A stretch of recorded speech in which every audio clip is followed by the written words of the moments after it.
Assalamualaikum warahmatullahi wabarakatuh.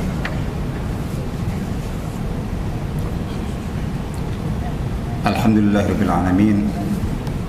Wassalatu wassalamu ala sayyidina Muhammadin sayyidil mursalin wa ala alihi wa ashabihi ajmain. Allahumma ya rabbana lakal hamdu wa lakal syukru kama yanbaghi li jalali wajhika wa sultanik. Allahumma la nuhsi thana'an 'alaika anta kama athnayta 'ala nafsik. Allahumma ati nufusana taqwaha wa zakkiha anta khairu man zakkaha anta waliyyu mawlaha. Allahumma ma amsa bina min ni'matin aw bi ahadin min khalqik faminka wahdaka la syarika lak falakal hamdu wa lakal syukr. Allahumma inna amsayna minka fi ni'mati wa afiyati wa sitr fa'atim 'alaina ni'mataka wa afiyataka wa sitraka fid dunya wal akhirah. Walhamdulillahil alamin. Para jamaah yang dirahmati Allah Ta'ala, insyaallah kita lanjutkan kajian kita masih dari kitab Al-Bayan fi Arkanil Iman tentang bab takdir. Pada malam hari ini kita akan membaca Ad-Dars Al-Hadi wa Sittun, pelajaran yang ke-61 tentang iradatullah azza wa jalla, tentang kehendak Allah Ta'ala. Ini menyambung tema kita sebelumnya, bahwa cakupan keimanan kepada takdir Allah itu meliputi 4 hal. Yang disebut takdir Allah yang wajib kita imani itu, yang pertama adalah ilmu pengetahuan Allah tentang segala kejadian dalam kehidupan ini sampai hari kiamat nanti. Yang kedua adalah pencatatan semua takdir, al-kitabah. Yang ketiga adalah al-masyiah wal iradah, bahwa apa yang sudah Allah ketahui akan terjadi dan sudah Allah catat itu Allah pula yang menghendakinya. Tidak ada satu peristiwa pun terjadi kecuali atas kehendak Allah. Nah, bagian ketiga ini yang akan kita bahas. Yang keempat adalah al-khalq, pengadaan. Jadi atau bisa dikatakan eksekusi terhadap segala kejadian itu Allah juga yang mengadakannya. Baik. Nah, di antara cakupan takdir adalah beriman kepada kemutlakan kehendak Allah.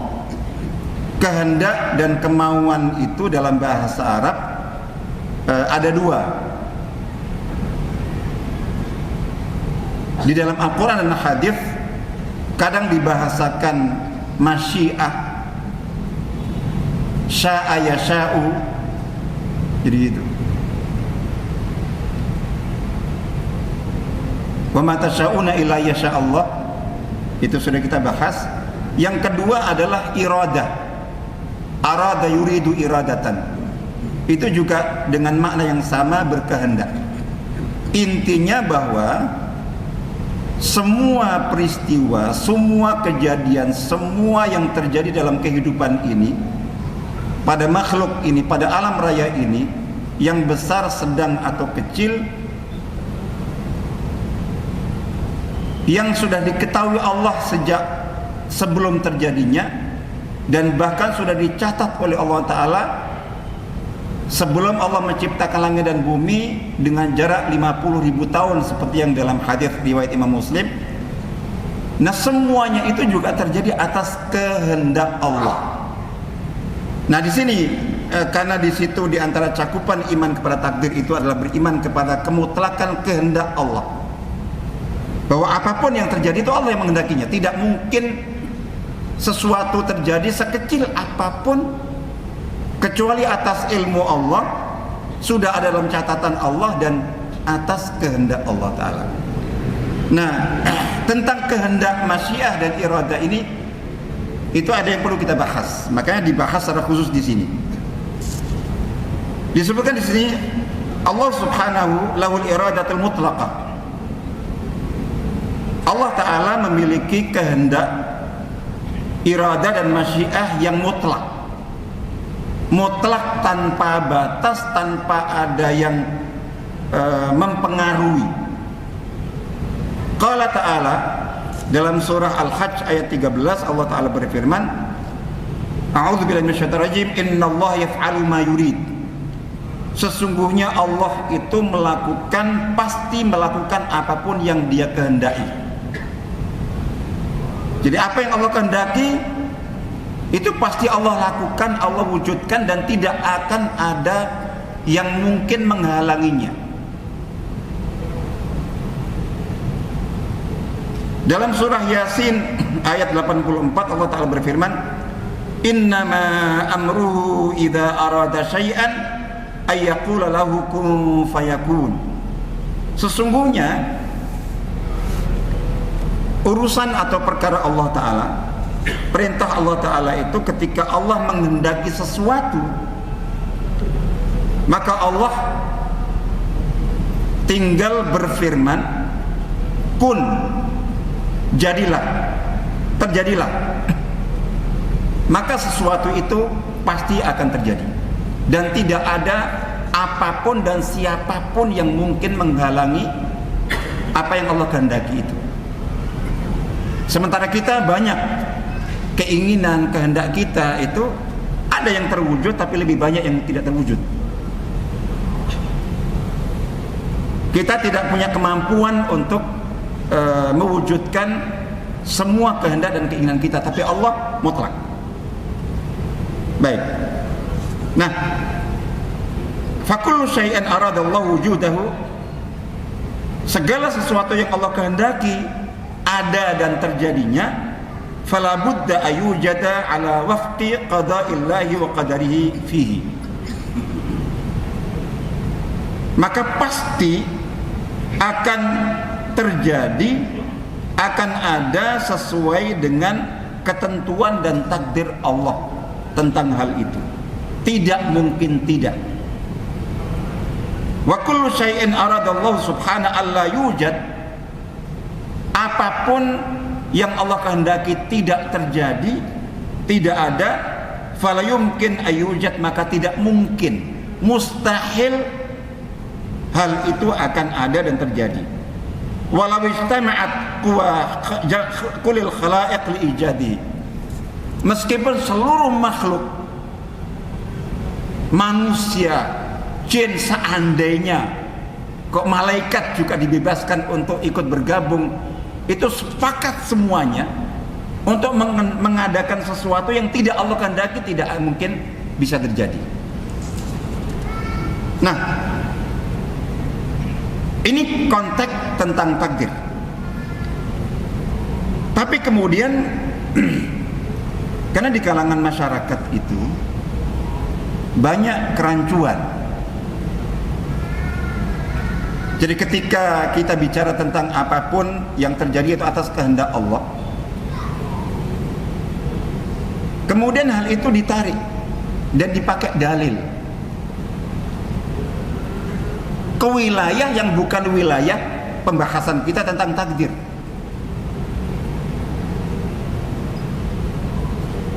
Oke, ini sesuatu terjadi, musibah, hal buruk, sebagai ujian bagi kita terjadi, kita sikapi itu takdir Allah supaya kita bisa tenang, supaya kita bisa legowo, supaya kita bisa ikhlas dan sabar kemudian itu. Untuk berbagai kejadian yang tidak kita inginkan, keburukan-keburukan, kegagalan, musibah-musibah dan segala macam yang tidak kita inginkan terjadi, itu cara terbaik untuk kita menyikapinya adalah kita hadirkan iman kepada takdir, kita kuatkan iman kepada takdir. Itu yang menjadi faktor penyabar kita, bahwa semua itu terjadi atas kehendak Allah, dan Allah pasti menghendaki yang baik. Meskipun tampaknya di mata kita itu buruk, tapi kita yakinkan diri kita dan itu pasti, semua yang Allah kehendaki itu pasti baik. Jadi, setidaknya ada kebaikan di baliknya. Untuk berbagai peristiwa umumnya utamanya hal-hal yang berupa musibah-musibah kehidupan, ujian-ujian kehidupan. Tapi yang jadi masalah ini tentang bahwa apa yang terjadi atas kehendak Allah, dikatakan atas izin Allah, itu dibawa ke ranah yang merupakan wilayah syariat, di mana di situ ada hukum Allah, halal haram, benar salah, pahala dosa, taat maksiat.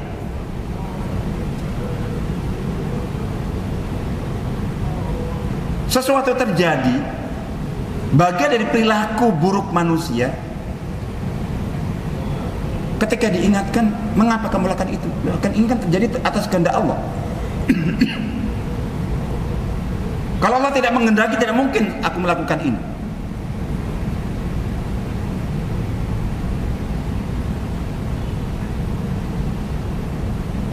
Ada orang merencanakan keburukan, terus kemudian berhasil apa yang direncanakan itu. Terus dia katakan, ini kan Allah yang menghendakinya. Kalau tidak, Allah tidak menghendaki, tidak mungkin aku ini terjadi. Terus itu dijadikan sebagai dalil pembenaran terhadap apa yang terjadi itu. Itu dibenarkan. Karena kalau Allah tidak menghendaki kan tidak mungkin terjadi. Nah, di sini maka kemudian di sini perlu disebutkan bahwa yang namanya iradatullah, masyiatullah itu ada dua. Yang pertama adalah iradah kauniyah qadariyah.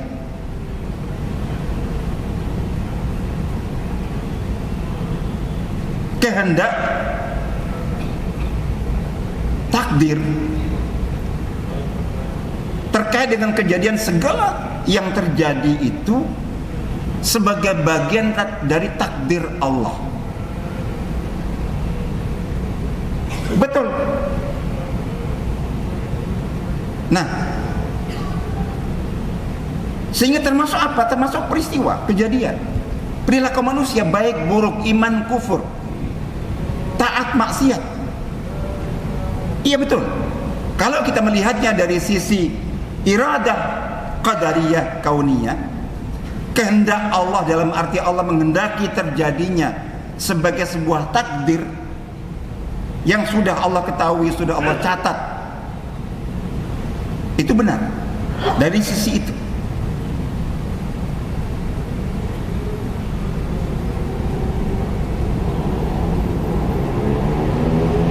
Allah berkehendak karena rahmat dan kasih-sayangnya, seperti dalam surah Al-An'am ayat 125, A'udzubillahi minasyaitonir rajim, fama yuridillahu ayyahdiyahu yashrah sadrahu lil Islam wa ma yurid ayyudhillahu yaj'al sadrahu dayyqan harajan ka'annama yas'adu fis sama'.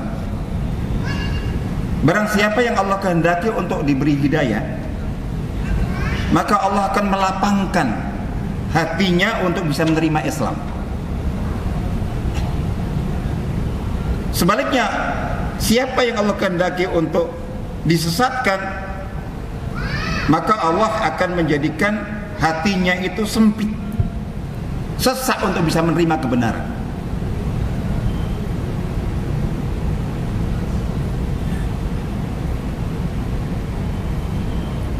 Dalam surah Ar-Ra'd ayat 11 Allah Ta'ala berfirman, wa idza arada Allahu biqaumin su'an fala maraddalah. Jika Allah menghendaki satu keburukan terhadap atau pada satu kaum, maka tidak akan ada yang bisa menolaknya dan menggagalkannya. Seperti surah Yasin tadi itu, di sini juga disebutkan dalam surah An-Nahl ayat 40, innama qauluna li syai'in idza aradnahu an naqul lahu kun fayakun. Jadi sesungguhnya, jadi firman kami pada sesuatu, jika kami kehendaki sesuatu itu terjadi, maka kami berfirman atau mengatakan padanya kun, adalah, jadilah, maka ia pun terjadi. Baik. Ini kehendak secara umum, meliputi ya apapun kejadian, termasuk baik, buruk, benar, salah. Tapi yang perlu kita pahami adalah bahwa kalau kita berbicara tentang kehendak Allah dari sisi kehendak takdir, apa yang Allah takdirkan, maka itu tidak bisa dijadikan sebagai tolak ukur, parameter, dan standar benar salah. Atau tidak secara otomatis apa yang Allah kehendaki itu berarti Allah sukai, berarti Allah cintai.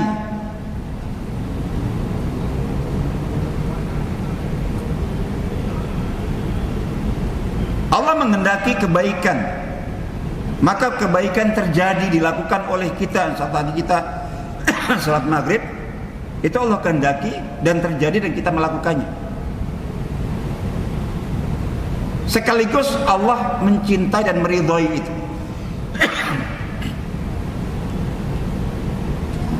Tapi sebaliknya, saat kita tadi salat maghrib, kita sambung dengan salat qabliyah dan kita zikir dan doa, dan kita sekarang saling menasihati di sini. Itu ada orang lain di luar sana, jadi yang nggak ingat Allah, nggak ingat sholat, nggak ingat maghrib, nggak ingat apa, termasuk mungkin ada orang Islam termasuk. Bagaimana terjadi? Atas kehendak Allah juga. Nah, untuk yang itu kehendak Allah menghendaknya secara takdir, karena ada hikmahnya di sana.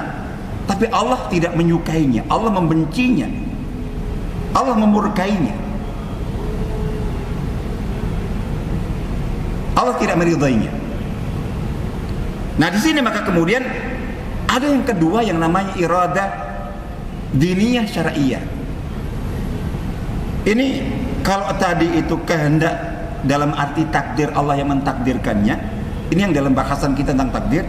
Kalau ini adalah kehendak dalam arti keinginan, dan kehendak itu selaras dengan cinta dan ridho. Ini kehendak syar'i, kehendak yang sesuai dengan tuntunan hukum syariat dan agama Allah yang tercantum di dalam agama yang dibawa oleh para nabi. Yang terakhir Nabi Muhammad SAW.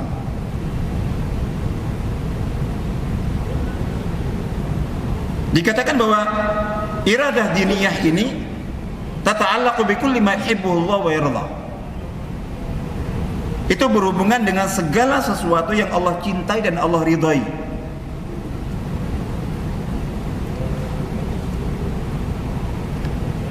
Allah menginginkan hamba-hambanya beriman kepadanya, dan Allah mencintai orang yang beriman. Allah meridhai orang yang beriman. Allah berkehendak dan menginginkan hamba-hambanya ini beriman, beramal saleh, sholat, zakat, puasa, haji, bakti kepada orang tua, dan melakukan berbagai berakhlak mulia dan seterusnya. Dan Allah mencintai itu, karena itu dituangkan di dalam wahyu dan syariat yang dibawa oleh para nabi. Di situ kehendak Allah, sekaligus di situ cinta dan ridha Allah Subhanahu wa taala. Nah, apa yang Allah kehendaki yang selaras dengan ridha dan cintanya ini yang kita jadikan sebagai dalil pembenar terhadap apa yang kita lakukan. Allah menghendaki tadi kita salat, itu insya Allah itu mudah-mudahan menjadi tanda Allah mencintai kita.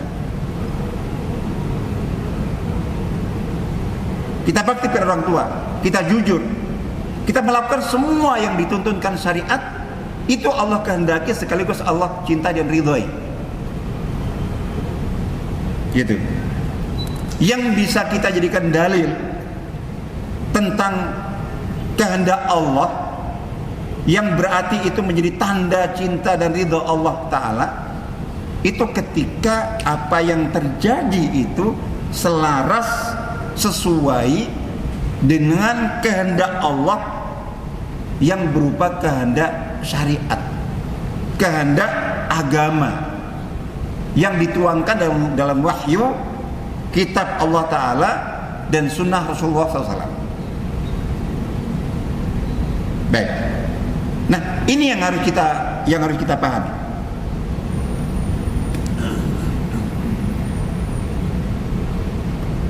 Yang menjadi fokus pembahasan kita dalam subtema tentang takdir bagian yang pertama. Tapi kita sampaikan bagian kedua, iradah atau masyiah diniyah syariah ini, itu supaya tidak ada yang rancu. Artinya tidak boleh ada seseorang menjadikan apa yang terjadi, yang itu secara takdir pasti merupakan kehendak Allah, tidak mungkin tidak. Tapi tidak otomatis dijadikan dalil pembenaran. Berarti benar, kan Allah yang menghendaki. Untuk menentukan apakah yang terjadi itu dibenarkan, berarti tanda Allah cinta dan ridha, kita perlu lihat apakah itu termasuk dalam bagian kehendak Allah secara syariat atau tidak, termaktub dalam tuntunan agama yang diturunkan kepada Nabi atau tidak. Di situ penentunya, bukan ini terjadi berarti Allah ridha, tidak, meskipun Allah kehendaki. Jadi gitu. Yang menjadi tolak ukur kebenaran, jadi gitu, ini benar salah, hak atau batil, itu bukan terjadinya sesuatu atas kehendak Allah Ta'ala, tapi sesuai tidak sesuatu yang terjadi itu dengan ketentuan agama Allah dan syariat Allah Ta'ala. Disitulah kehendak yang selaras dengan cinta dan ridha Allah Ta'ala. Mungkin ada pertanyaan, bagaimana kok Allah menghendaki sesuatu sementara Allah sendiri membencinya, sementara Allah sendiri tidak mencintainya, sementara Allah sendiri tidak meridainya? Nah, ini berdasarkan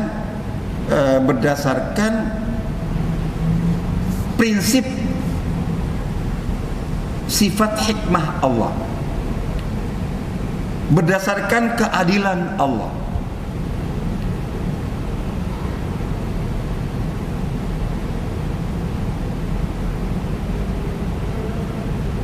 Kan dalam hidup ini memang Allah ciptakan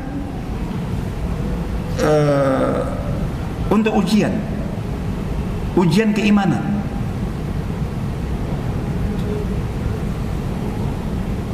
Untuk mengetahui siapa yang beriman, siapa yang tidak beriman, siapa yang taat, siapa yang maksiat, siapa yang memilih jalan kebaikan, siapa yang memilih jalan kejahatan. Nah,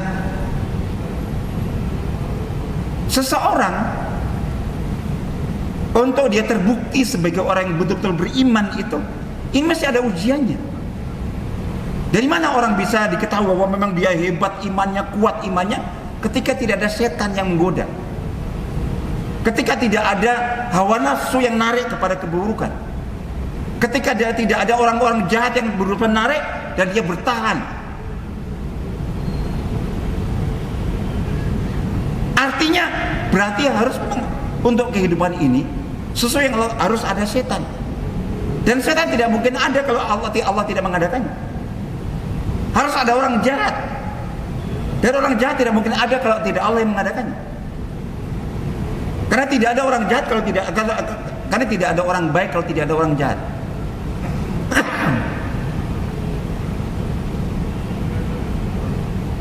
Dari mana orang diketahui dia orang yang sabar kalau tidak diuji dengan kezaliman? Berarti harus ada orang zalimnya.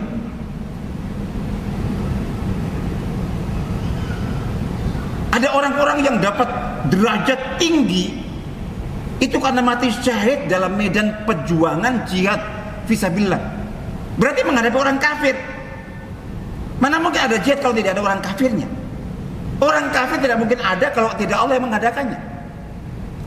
Ini tabiat kehidupan. Jadi gitu, adik-adik.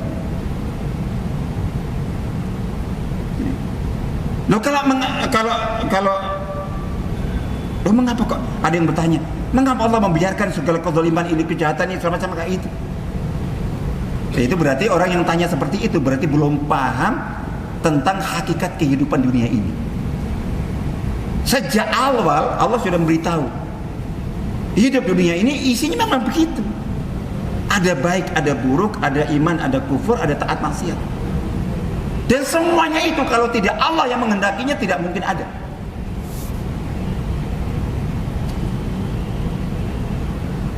Kalau sekarang terus kemudian kenapa sih orang jahat kok dibiarkan sama Allah Ta'ala, diselamatkan gitu? Dan memang seperti itu. Allah menghendaki kehidupan ini tabiatnya begitu. Hanya dari situ orang bisa dinilai. Baru nanti di surga insya Allah. Tidak ada. Jadi di surga insya Allah semuanya kita ada di sana, semuanya baik, tidak ada keburukan, tidak ada. Tapi di dunia ini yang memang dicipta untuk ujian, jadi gitu. Bagi orang-orang yang jadi iman, baik, takwa dan segala macam itu, jadi gitu. Itu diketahui dia hebat itu, ya kan itu. Kalau tidak ada tantangan, kalau tidak ada kegagalan, kalau tidak ada gangguan, kalau tidak ada godaan, dari mana kita tahu bahwa dia orang hebat?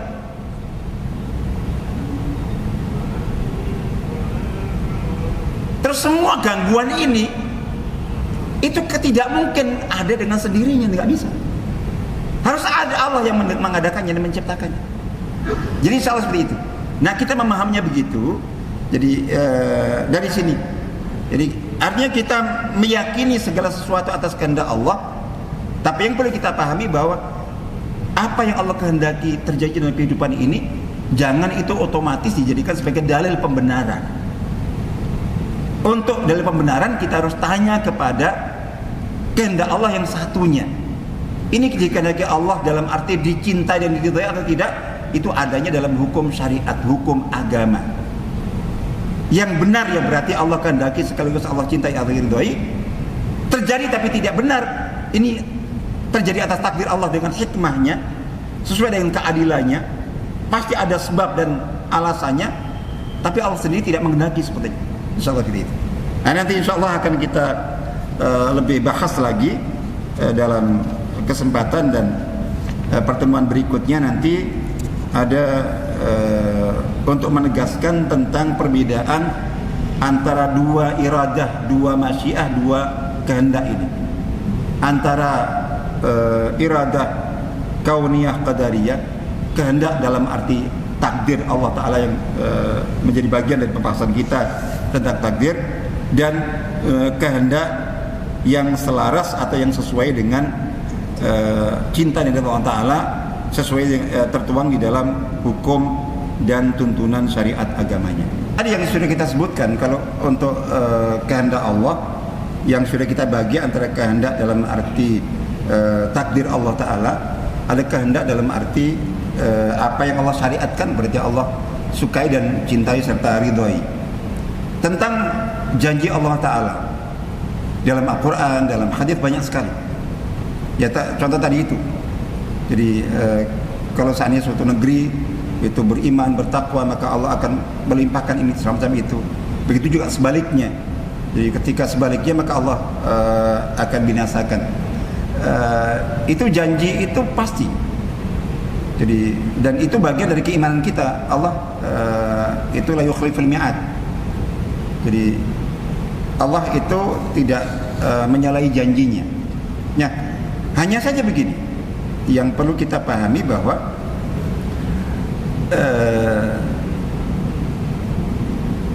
sering sesuatu terjadi itu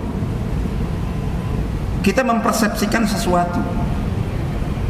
Kita menyangka bahwa ini kan sudah, misalnya contoh yang mudah saja. Ud'uni astajib lakum. Berdoalah kepadaku pasti aku kabulkan. Terus kemudian kita, loh, saya sudah berdoa, saya merasa sudah ikhlas, sudah ini, sudah itu, tapi kok belum dikabulkan. Nah di sini itu Allah pasti mengabulkan, Tapi ada dua hal yang perlu kita pahami. Ud'uni itu ada syarat-syaratnya.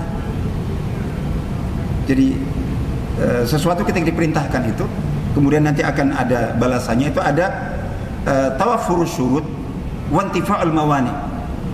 Syarat-syarat doa mustajab itu dipenuhi. Terus tidak adanya faktor penghalang. Syarat terkabulnya doa misalnya ikhlas, jujur, sungguh-sungguh. Maksudnya permintaan luar biasa semacam itu. Itu terpenuhi. Tapi ada yang kedua. Ada faktor penghalang, meskipun syarat terpenuhi, tapi kalau ada penghalangnya, itu nggak terjadi. Itu nggak terjadi. Nah, seperti disebutkan dalam sebuah hadis di Arba'in itu, seseorang yang bepergian lama dalam keadaan yang sangat masya Allah mengharu biru, menangadakan kedua tangannya ke langit. Dia masya Allah pokoknya pantas dan ikhlas dipenuhi. Ya Rabbu ya Rabbu. Secara syarat terkabul, doa terkabul. Tapi mengapa tidak terkabul? Itu ada penghalangnya. Dia suka makan yang haram, pakainya dari yang haram. Bagaimana akan dikabulkan? Nah, di situ artinya bahwa sering kita merasa sudah ini, sementara jadi ketika kita kok merasa belum dikabulkan, kita harus nyari. Mungkin ada syarat yang belum saya penuhi, atau ada faktor penghalang.